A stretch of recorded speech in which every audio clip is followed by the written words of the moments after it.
Hello everyone मु रंजन आपन को पुणी थे स्वागत जनाऊँ आम यूट्यूब चैनल परीक्षा प्रस्तुति को।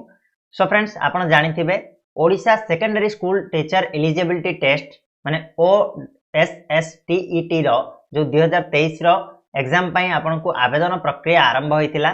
तार लास्ट डेट आपनकर थिला 20 डिसेंबर, ठीक अछि, जोडा कि सॉरी 21 डिसेंबर थिला, जोडा कि आपनकर काली सरी जाईछि। तो आपनक मान पई गोटे बड़ खुशी खबर आछि जे आपनकर से जो लास्ट डेट को वर्तमान माध्यमिक शिक्षा परिषद बोर्ड तरफ माने बीएससी ओडिशा तरफ ताको वृद्धि कराइछि बा बढ़ाई दियाइछि। तो आपण मान पाखरे आउ गोटे सुजोग जो माने भी आवेदन करि पार नथिले किछि भी कारणवशतः से माने निहाती आबे वर्तमान जाई कि आवेदन करि परिबे।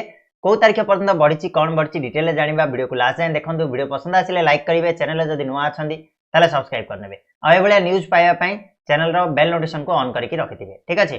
तो आपण जेमिति एठी देखि पाउछन्ती आज जो संवाद न्यूज पेपर रे एटा प्रकाश पाइछि जे बोर्ड पक्षरु OSSTET आवेदन समय सीमा को वृद्धि कराइछि।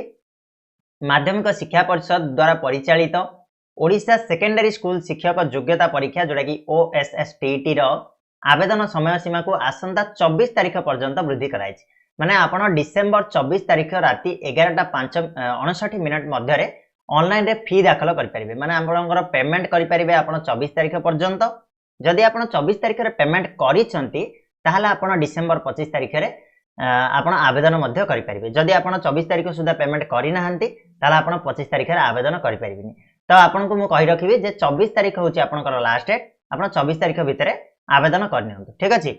तो केमिति आपण आवेदन करिवे, ऑनलाइन फॉर्म फिल अप करिवे, एटा ऑलरेडी आपण जानिथिबे। यापर आपन को बोर्ड पक्षरु समय सीमा वृद्धि करा जिवो नाही बोली बोर्ड सभापति श्रीकांत तराई एक प्रेस विज्ञप्ति रे जणाइछन्ती।